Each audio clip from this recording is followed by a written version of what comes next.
Hey love, so I am back with another hair video.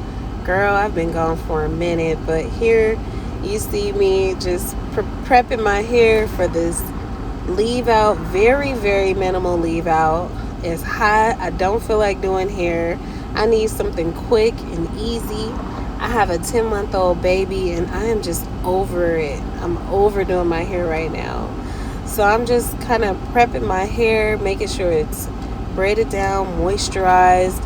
I kept it very simple for this one. Just a few chunky braids to the back, and that was it. Now, I am not a wig girly. I am very new to the wig game, but I am learning, okay? Because I just don't have the time. I just want something cute, slick, quick, and easy.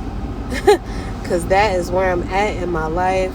And I am just overdoing hair.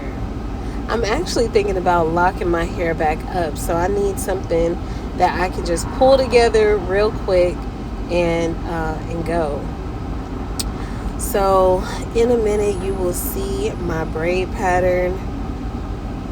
I'm just trying to figure out the direction and how to make it lay flat, because I don't want any lumps and bumps. This is the Outre Quick Weave in Neesha, the color DR2 Honey. And yes, honey, this was the final result. I was feeling myself. It looks so good, and this was so easy. I just could not believe how easy it was. All I did was slick down my edges, and girl, I had a whole quick weave, okay, in 5 minutes. This is what I'm talking about. This is what I'm looking for. Yes, sis, get you one.